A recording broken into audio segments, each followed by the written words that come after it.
Lonjakan kasus premanisme di berbagai daerah dalam beberapa bulan terakhir membuat Indonesia kembali masuk dalam situasi darurat preman. Ironisnya, sejumlah aksi premanisme kini dilakukan oleh kelompok yang mengatasnamakan organisasi kemasyarakatan atau ormas. Data dari Polda Metro Jaya menyebutkan, sepanjang bulan Mei 2025, lebih dari 2.400 preman ditangkap dalam operasi Berantas Jaya. Sebagian diantaranya terafiliasi dengan organisasi masyarakat yang sering berkedok melakukan kegiatan sosial, namun di lapangan melakukan pemalakan, penguasaan lahan, pungli parkir, hingga kekerasan. Fenomena ini tak hanya terjadi di Jakarta, di Jawa Tengah, Jawa Barat, Lampung, hingga Sulawesi Selatan, aksi preman berkedok ormas juga marak terjadi. Mereka kerap memanfaatkan seragam atau atribut organisasi untuk menekan masyarakat maupun pelaku usaha, bahkan tak jarang menantang aparat keamanan. Ada anggapan bahwa para preman ini merajalela karena selama ini aksi tersebut dibiarkan. Sejumlah pihak menilai lemahnya penegakan hukum menjadi faktor utama suburnya praktek premanisme berbaju ormas. Lonjakan aksi preman berkedok ormas ini menjadi ancaman serius bagi ketertiban umum dan rasa aman masyarakat. Diperlukan ketegasan aparat dan keberanian pemerintah daerah untuk menindak tegas ormas-ormas yang keluar dari fungsi sosialnya, demi menjaga marwah hukum dan ketertiban di tanah air. Tim TV One mengabarkan.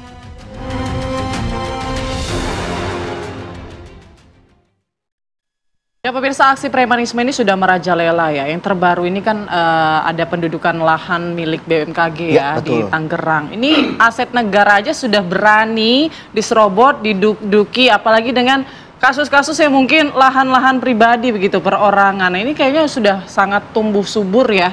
Aksi premanisme di Indonesia. Nah, makanya petugas kepolisian terus memberantas kelompok-kelompok tersebut begitu. Nah, untuk membahas soal premanisme yang terus merajalela saat ini, kita sudah ada narasumber yang hadir di studio. Ada Pak Adrianus Meliala, kriminolog Universitas Indonesia. Selamat pagi. Selamat Pak pagi. Adrianus. Terima kasih diundang. Sama-sama, kita ketemu lagi nih Pak. Yang kedua juga ada Pak Arianto Stadi, penasihat ahli Kapolri. Selamat pagi, Pak Arianto. Selamat pagi, Pak Arianto. Oke. Langsung saja kita ke Pak Arianto. Pak Arianto, sesulit itu memberantas premanisme? Enggak, gampang sebetulnya. Kalau gampang kok masih Ya, banyak. tinggal mau apa enggak aja sebenarnya dari dulu itu ya. Sebetulnya premanisme Dari dulu, itu, berarti dari dulu harusnya premanisme itu ya merajalela apabila terjadi pembiaran. Ya, siapa yang membiarkan? Yang nomor satu, rakyatnya jadi korban membiarkan. Yang kedua, aparatnya yang membiarkan. Itu ya, kalau premanisme itu kan suatu pidana yang kelihatan ya sebenarnya. Tapi kecil-kecilan dan susah dibuktikan karena apa? Korbannya jarang sekali lapor. Akibatnya kalau dibiarkan ditiru-tiru yang di sana-sana itu, mulai dari kecil sampai gede gitu. Bahkan sekarang ormas pun ikut-ikut melakukan premanisme. Itu yang terjadi. Saya mengamati premanisme ini ya dari dulu gitu. Kalau udah ramai banget dilakukan operasi gede-gedean. Dulu pernah tahun 2008 itu. Udah gitu habis itu diem lagi. Tiarap ya. Tiap lagi. Sekarang ini ada lagi gitu ya. Dengan adanya hanya pakai operasi kayak gini nih bisa reda ya. Tetapi kalau itu nanti kemudian dibiarkan lagi ya pasti gede lagi nanti. Nah, Anda mengatakan tadi selain dari masyarakat mungkin pembiarannya, tapi aparat juga ada pembiaran. Apa karena memang tidak ada atensi dari pemerintah? Atau sebetulnya ini kan dapat kabar juga di backing oleh aparat itu juga tuh? Aparat membiarkan premanisme itu ya. Nomor satu, saya banyak sih tapi bisa diklasifikasikan. Nomor satu, aparatnya lalai. Lalai itu kemudian karena dia intelijennya nggak bagus sehingga nggak ngerti di lapangan itu sudah terjadi premanisme. Yang kedua, polisinya takut, gamang karena itu tadi sudah kuat sana sehingga ini mau untuk menindak itu polisi kadang-kadang kalah kan gitu, sehingga dia lebih baik nggak usah bertindak. Yang terakhir ini kemungkinan ada indikasi aparatnya ikut-ikut dapat bagian daripada premanisme itu. Ini yang paling berbahaya. Itulah 3 pembiaran yang terjadi kepada premanisme ini menurut saya gitu ya. Dan obatnya hanya pakai operasi. Nah, kalau rakyatnya membiarkan kenapa? Karena yang jelas nomor satu dia pasti takut melapor. Tidak tahu harus kemana juga. Yang kedua repot lah kemana harus lapor. Yang ketiga tidak percaya kalau itu akan ditindak gitu, sehingga milih dibiarkan. Disitulah preman akan merajalela kemana-mana. Tapi biasanya juga masyarakat justru merasa takut bukan ketika ditindak, tetapi selanjutnya setelah ditindak. Biasanya itu intimidasi yang muncul lebih besar begitu, Pak. Tidak percaya bahwa kalau kita lapor itu akan menyelesaikan masalah, malah justru dia diancam oleh itu. Itu yang terjadi, fenomenanya itu kayak gitulah. Itu dari pengamatan saya bukan kriminolog, tapi saya dari pengalaman saya melayani preman itu udah sejak tahun 2001 dulu kita udah ikut operasi preman ini. Oke, kalau Pak Adrianus nih, ini memang tumbuh subur karena pembiaran? Mungkin nggak sesederhana itu ya, kita agak beda Pak Arianto ya. Karena tadi banyak hal yang dikatakan oleh Pak Arianto soal orang tidak mau lapor, tidak merasa dibantu dan seterusnya. Itu lalu kemudian ciri-ciri dari yang kita sebut sebagai dunia underground, dunia bawah. Ada dunia bawah, dunia atas. Dunia atas itu adalah dunia yang penuh dengan regulasi, penuh dengan ketentuan, orang tahu hak dan kewenangan, orang percaya bahwa negara ada, aparat bekerja. Di situ ada upper ground. Dan kita senang di situ, ya. Tapi juga ada di dunia bawah yang tadi tidak ada aturan, tidak ada ketentuan, semua main kayu, main kekuasaan. Nah, yang terjadi adalah pada kasus Tangsel ini, ini kalau benar ya, sang pemilik tanah kan merasa bahwa dia belum mendapatkan pembelian dari tanah yang diambil oleh negara. Yang diklaim itu. Yang diklaim gitu ya. Maka dia ngadu sana sini nggak gerak. Ngadu itu kan bagian dari kegiatan negara, kegiatan upper ground ya. Lalu kemudian dia tahu bahwa konon katanya ada tentara ikut serta menduduki, maka masuklah dia ke underground. Dia kontak preman, ya kan? Dalam hal ini ormas untuk jaga. Jadi dalam hal ini kritik kita kepada kita semua adalah bahwa underground ini dibiarkan terlalu banyak. Underground ini. Jadi orang ketika misalnya gini aja lah, ketika kita melanggar sesuatu, kita mikirnya adalah bisa cara lain nggak ya? Bisa damai nggak ya? Nah, ketika ada orang yang kemudian bisa pak, lalu saya aja, itulah preman kan. Nah, yang begini banyak sekali. Nah, yang kelihatan di permukaan seperti ini yang kemudian sekarang dikuyak-kuyak. Tapi sebetulnya semangat preman, semangat underground tuh di kita tuh banyak sekali. Jadi dalam hal ini nggak bisa sekedar dikatakan pembiaran karena kelihatannya filosofi untuk main cari ordal, cari 86, cari sesuatu yang melanggar hukum, main-main yang bersifat itu semua ada di kita.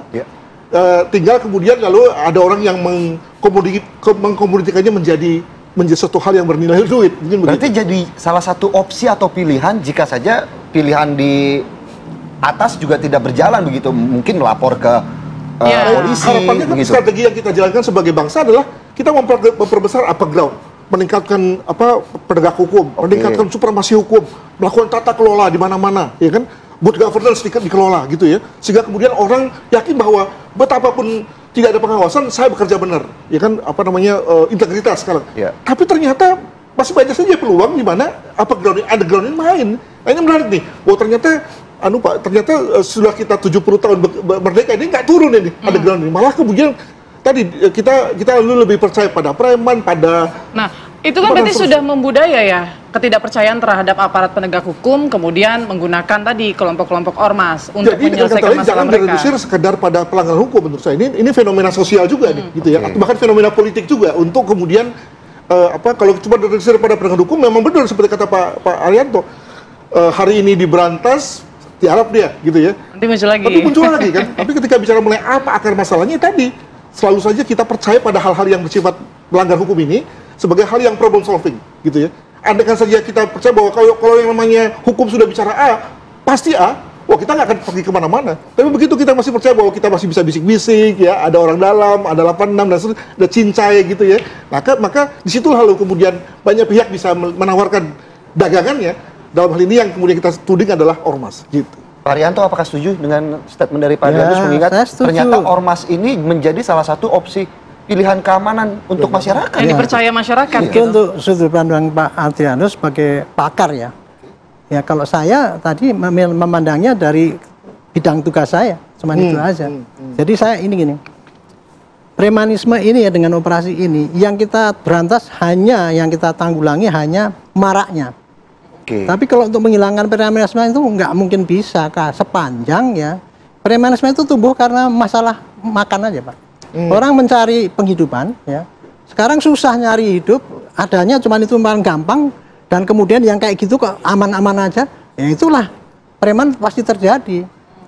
Tapi intinya kenapa itu marak? Itu tadi terjadi pembiaran. Tapi kalau akar permasalahannya sepanjang masih susah mata pencarian dan masih banyak pengangguran dan kemudian ada kelowongan-kelowongan hukum yang di suatu wilayah mana-manapun itu pasti timbul preman. Gitu. Oke. Nah, ini seperti kasus yang terbaru misalnya 17 orang kan sudah diamankan. Ya. Nah, 11 ini anggota ormas begitu. Tapi kan status hukumnya belum jelas nih. Publik juga mempertanyakan transparansi penegakan hukumnya nih gimana gini, gitu. Kalau preman khusus tanah ini, saya kebetulan mantan deputi sengketa di BPN tahun 2011. Jadi saya tuh apal betul bagaimana sengketa-sengketa tanah yang terjadi itu. Nah, kalau preman yang menunggu ini ya, menunggu lahan-lahan kayak gini ini, memang di pertanahan di Indonesia itu sangat kompleks ya. Kalau terjadi sengketa di Indonesia itu berkepanjangan. Karena apa? Itu tadi di satu sisi mengatakan ya, itu tadi Pak Adrianus mengatakan ya bahwa ini belum dibayar dan sebagainya gitu ya. Sementara dari pihak pemerintah itu sudah bersertifikat ya. Tanah itu kalau di Indonesia ya, hak yang paling bukti alas hak yang paling kuat itu adalah sertifikat. Ya. Kecuali kalau dibuktikan sebaliknya bahwa itu sertifikatnya itu tidak benar ya. Ini hanya bisa dibatalkan kalau pakai PT UN. Nah, sedangkan Giri itu sekarang ya mayoritas tanah di Indonesia ini sebelum Pak Jokowi memerintahkan untuk sertifikasi itu masih banyak yang Pak model-model tanah Giri itu atau keterangan. Padahal Giri itu adalah keterangan bahwa orang itu menduduki situ dan bayar pajak. Itulah kelemahan hukum daripada itu tadi yang pihak ahli waris ya nggak sempat menjadikan ini. Dan sengketa itu, kalau sengketa tanah itu nggak selesai-selesai karena peran BPN sendiri selama ini ya itu kurang maksimal. Sengketa tanah itu ada yang sampai 50 tahun, 60 tahun belum selesai-selesai. Nah, contohnya seperti ini tadi, kemarin kan didalilkan ya, itu pemerintah punya hak pakai. Hak pakai itu dulu pasti tanah negara, kemudian dibebaskan. Membebaskannya adalah dengan ganti rugi pada ahli waris yang merasa itu tanahnya ahli waris. Tapi kadang-kadang itu tanah negara, bekas hutan misalnya atau apa gitu sehingga jadi tanah negara. Nah, itulah terjadi sengketa. Dan kalau mengatasi sengketa ini sebetulnya kalau BPN itu tegas sebetulnya mudah karena ada sengketa gelar aja semua pihak ya. Kemudian kamu punya apa BPN bisa menuntutkan oh ini yang berhak adalah ini gitu. Nah, sayangnya Pak, kalau sengketa tanah itu biasanya ya, yang tadinya A dengan B, tapi kemudian ada ini pihak luar begitu ya, yang A dengan B, ini untuk memenangkan sengketanya dia, gugat saya dong, ini berperkara ini menang, ini berkara dengan ini menang, jadi dia punya modal kemenangan di pengadilan. Nah, ini kayak gitu yang saya amati dulu waktu saya di deputi situ, satu kasus itu di sini banyak sekali ya kasus, pokoknya asalkan tanah-tanah di pinggir jalan protokol yang masih dipagar itu masih tanah sengketa. Dan itu kalau dikaji lagi yang bersengketa mesti banyak Pak. Ini A B C D lawan D E F G. Itu terjadinya kayak gitu. Kompleksnya kayak gitu. Tapi ini bisa dikatakan kalau BPN tegas pasti ini bisa tentukan mana yang salah mana benar, polisi langsung bisa bertindak. Gitu. Baik, Pak Adrianus juga saya cukup menarik ya. Kalau tadi menurut Pak Ari, jika memang ada pembiaran, apakah kemudian peran masyarakat yang mempercayakan premanisme untuk menjaga lahan mereka, menggunakan jasa mereka, juga ikut membantu ormas-ormas yang berkedok premanisme ini tumbuh subur di Indonesia. Tapi dijawab sesaat lagi, Pak Adrianus, setelah Apa Kabar Indonesia Pagi kembali sesaat lagi.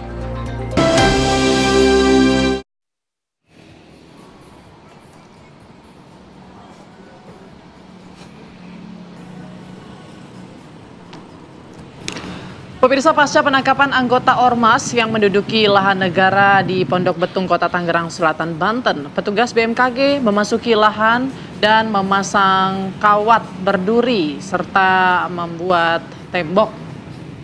Ya, petugas keamanan dari BMKG juga berjaga-jaga di lokasi lahan kosong untuk mencegah ada penguasaan lahan lagi oleh Ormas. Sebelumnya, Polda Metro Jaya menangkap 11 anggota Ormas dan 6 orang yang mengaku sebagai ahli waris lahan seluas 12 hektar tersebut. Mereka kini masih menjalani pemeriksaan di Polda Metro Jaya. Belum.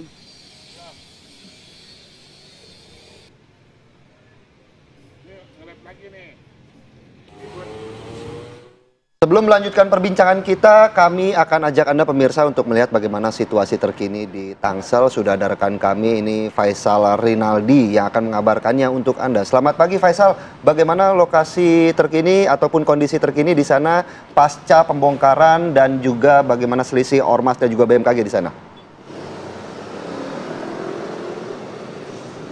Ya, selamat pagi Philip, Putri, dan juga pemirsa. Ada perbedaan situasinya, di mana sebelumnya memang untuk area yang sebelumnya dikuasai oleh Ormas GRIB, saat ini sudah ditertibkan. Anda bisa lihat di bagian atas, ini sudah terpampang garis polisi dan juga tulisan di mana saat ini masih dalam proses penyelidikan dari penyidik Subdit 2 Polda Metro Jaya. Artinya Philip dan juga pemirsa, saat ini kawasan atau lahan milik BMKG yang berada di Tangerang Selatan sudah ditertibkan.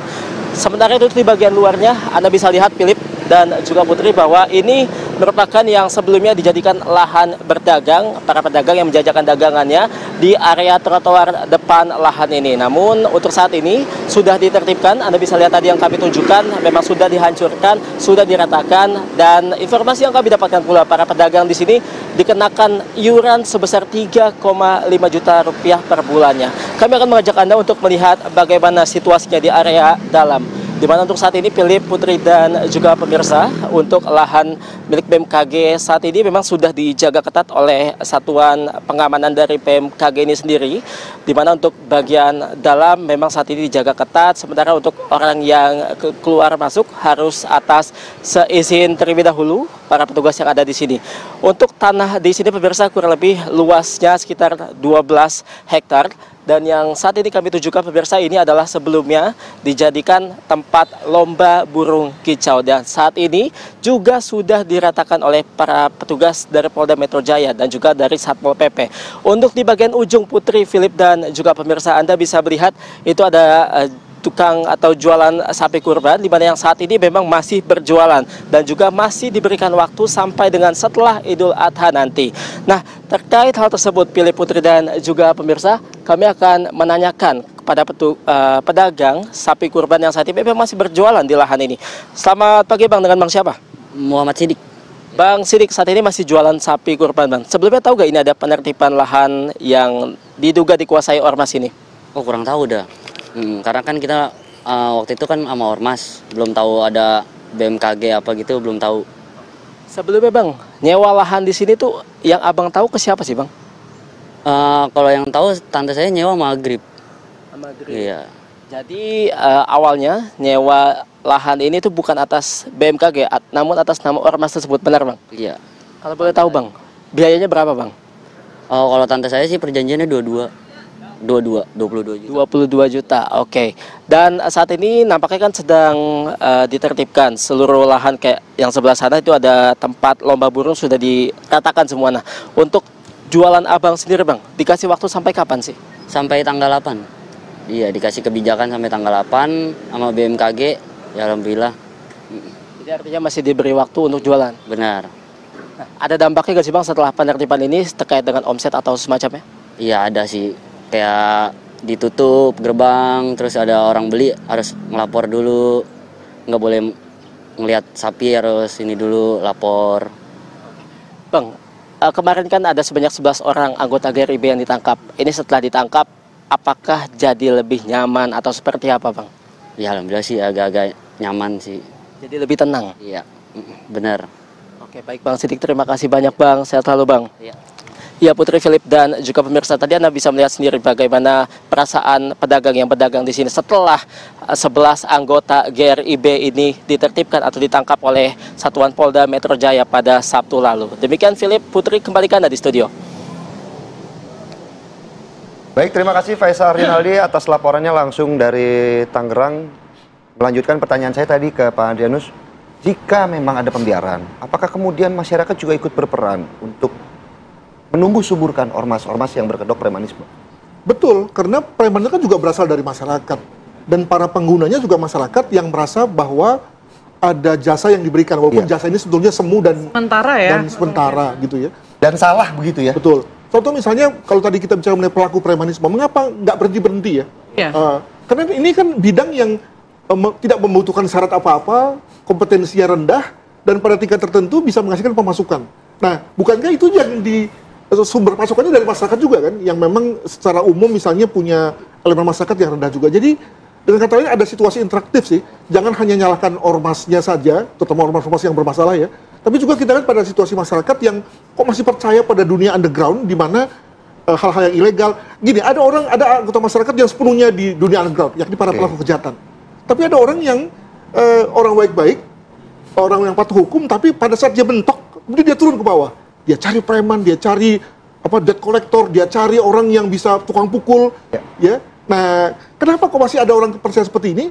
Bahwa ada orang yang menyediakan tenaga seperti itu, oke, itu saya kira wajar ya. Tapi bahwa ada orang yang terdidik, yang patuh hukum, lalu percaya pada dunia underground, itu menurut saya menarik tuh. Tapi saya kira ya itu menjadi satu pertanyaan, satu question mark bagi kita semua. Tapi mengapa masih ada? Kadang masyarakat kan nggak bisa menolak. Misal, contohnya saya mau buka usaha nih. Oke, saya mungkin tahu bahwa ya saya nggak perlu punya kewajiban membayar preman-preman yang ada di situ. Tapi kan saya nggak bisa nolak.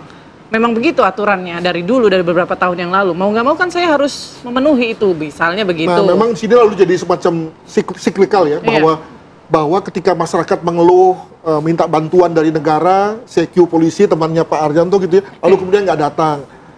Minta bantuan Satpol PP, nggak datang. Maka kemudian dia lalu lari ke preman, lalu lama-lama jadi tergantung gitu kan. Nah, begitu nggak diberikan, diperas. Jadi siklikal sih. Nah, memang pada dasarnya pada titik ini ya negara harus main sih untuk kemudian betul-betul memerankan perannya, responsif pada semua masalah, sehingga kemudian lalu orang tidak lari kepada pihak-pihak yang lain. Itu saja sudah dilakukan sebetulnya.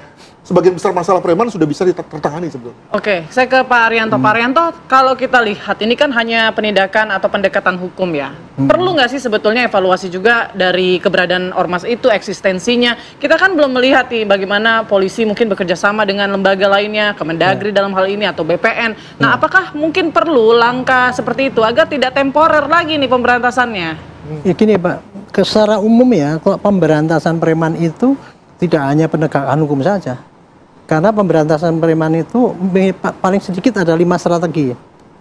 Nomor 1 strateginya yang pertama adalah menghilangkan akar masalahnya, itu tadi pendekatan ekonomi dan sebagainya itu. Yang kedua lagi pendekatan pembinaan. Pembinaan itu adalah pembinaan kepada masyarakat yang calon dari preman juga dibina, masyarakat yang jadi korban harus dibina juga, mantan preman juga perlu ada pembinaan. Terus yang ketiga pencegahan.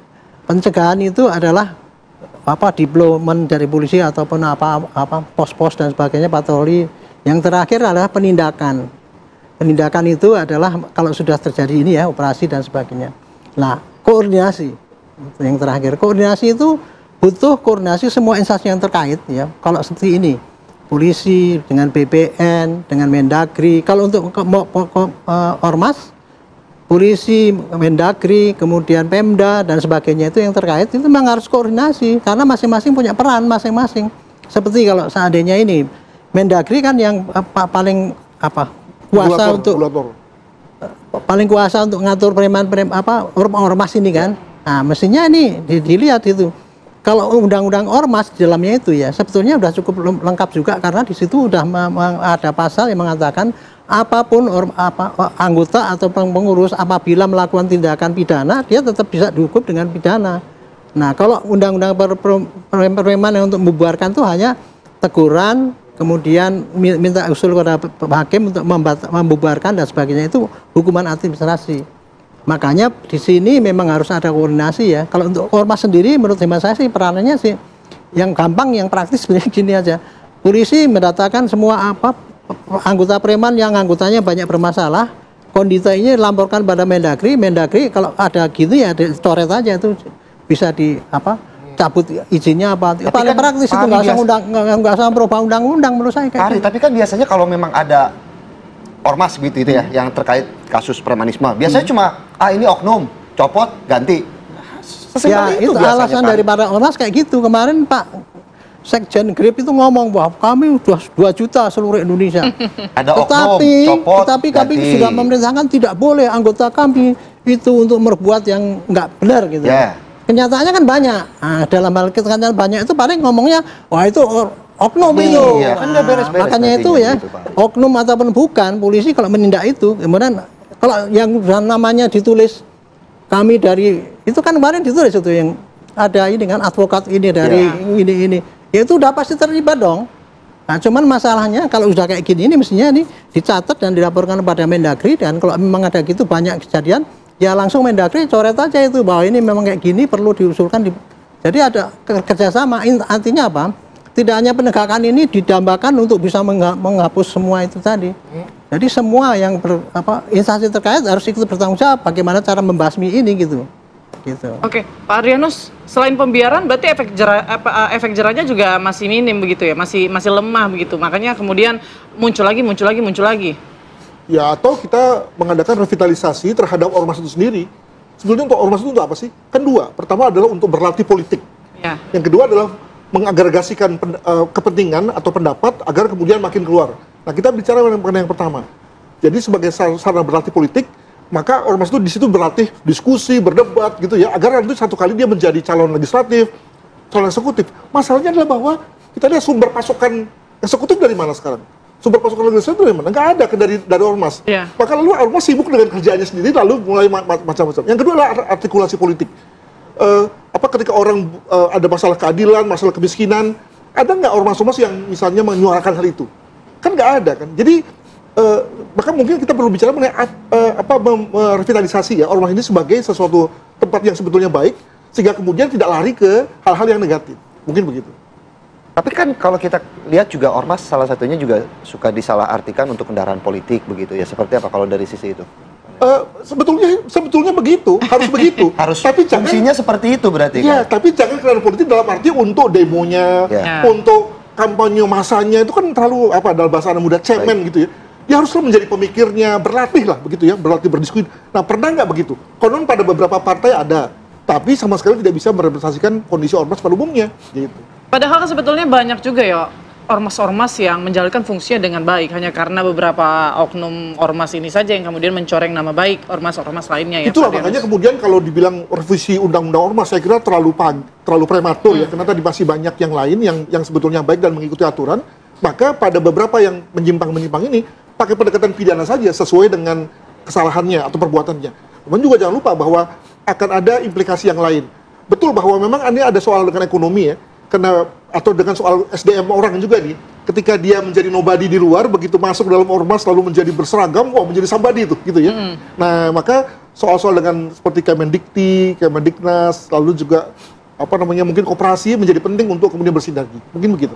Adriano, mungkin terakhir Pak Ari, bagaimana kemudian langkah-langkah yang harus dilakukan lah? Mungkinkah merubah aturan untuk kemudian membatasi ormas-ormas ini supaya tidak bertindak premanisme seperti itu? Ya, saya kira ini gebrakan operasi ini bagus, Pak.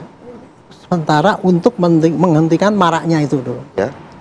Dan kemudian pada kesempatan operasi ini pun kan kelihatan polisi preman yang juru parkir yang tidak lagi malak pun langsung tangkepin bawaan semua gitu kan. Nah, itu akan mengundang para korban-korban itu nanti akan berani melapor. Jadi kalau ada kejadian di lingkungannya kayak gini dia berani melapor. Dan polisinya juga sekarang dipacu untuk mendatangi apabila ada laporan itu. Nah, ini sudah berangkat ya kesadaran untuk melawan premanisme itu bersama-sama. Nah, keterkaitannya dengan ormas ini sekarang. Momentum ini harus dipakai ya. Koordinasi ini masing-masing instansi mengambil inisiatif yang perlu dilanjutkan untuk kelanjutan untuk bisa meredam ini seterusnya, bukan hanya untuk ini saja. Antara lain tadi koordinasi mengenai Pemda atau dalam Mendagri dengan polisi mengenai tadi pengawasan para ormas-ormas itu tadi. Kalau kemudian untuk sengketa yang melibatkan masalah tanah, premanisme tanah itu BPN itu sekarang lanjutkanlah itu MOU-nya antara polisi dengan BPN itu, sehingga gini ya, setiap kasus itu Pak ya, kasus pertanahan itu kalau tidak ada koordinasi antara BPN dengan polisi lamanya bukan main. Itu tadi tapi yang pernah disampaikan 50 tahun tapi bahkan. Kalau koordinasi gampang, karena begitu contoh susahnya kenapa? Gini ya, polisi mau menyita arsip yang di BPN ngumpetin. Nah, kenapa kayak gitu, Pak? Ya itu yang terjadi kayak gitu. Makanya kenapa tidak bisa kompak gitu loh? Makanya dulu waktu saya di sana itu tak bikin harus sama-sama supaya polisi kalau manggil itu dulu pernah yang dipanggil kepala BPN ya, karena hanya berdasarkan laporan itu aja. Tapi dengan adanya MOU itu sebenarnya kasus yang mestinya selesai 1 tahun itu kalau ada itu sebulan selesai. Saya bisa jamin itu kalau memang koordinasi itu ada itu. Jadi perlu juga evaluasi dari internal instansi tersebut. Iya, harus masing-masing introspeksi lah. Ada nggak anggota saya memang itu tidak efektif untuk menyelesaikan kasus kayak gini? Bukan hanya petana aja, di tempat lain juga ada, di Pemda itu misalkan ya itu. Itu banyak lurah-lurah itu ya kalau minta surat keterangan bebas itu masih minta duit ya. Bebas itu ya. Bebas sengketa kan mesti kalau Iya, gitu. betul. Minta duitnya bukan ini semeter dia. Yang mau dibebaskan 5.000 meter, semeter saya minta 5.000. Nah, kayak gitu. Contohnya ini masih banyak terjadi. Masih banyak terjadi. Iya, Oke. dan itu di luar kemampuan aparat hukum maupun BPN untuk menertibkan yang kayak gitu. Pak Adrianus, singkat saja mungkin menambahkan tadi, mungkin ada solusi lain yang bisa dilakukan agar pemberantasan ini tidak sementara. Saya hanya memberi satu reminder saja bahwa premanisme adalah satu tahap awal yang kalau tidak dibiarkan akan membuat kita naik kelas. Menjadi kita akan dikuasai oleh organisasi kejahatan. Ya. Nah, kalau orang bicara mengenai beberapa negara yang sudah dikuasai organisasi kejahatan, maka ya itu adalah kalau kita membiarkan preman ini, di mana negara menjadi kalah dan berbagai akses ekonomi terutama itu dikuasai oleh elemen-elemen non negara. Hari ini dia hanya mengandalkan fisik ya, besok dia pakai senjata tuh, gitu ya. Nah, bahkan lebih daripada itu dia sudah menjadi yang kita sebut sebagai mercenary, pasukan bersenjata. Nah, memang ini satu skenario terburuk ya, tapi amat mungkin dong kalau kita biarkan ini sebagai sesuatu yang ya udahlah bisnis seksual demi apa gitu ya. Maka bagus untuk kemudian kita lakukan satu penegakan secara keras hari ini. Demikian. Oke, baik. Terima kasih banyak Pak Adrianus, Pak Arianto sudah memberikan penjelasannya pada pagi hari ini. Kita harapkan juga ya agar pemberantasan ini tidak sementara, nggak naik turun kayak demam ya. Terima kasih Pak Adrianus, Pak Arianto untuk waktunya pada pagi hari ini. Terima kasih.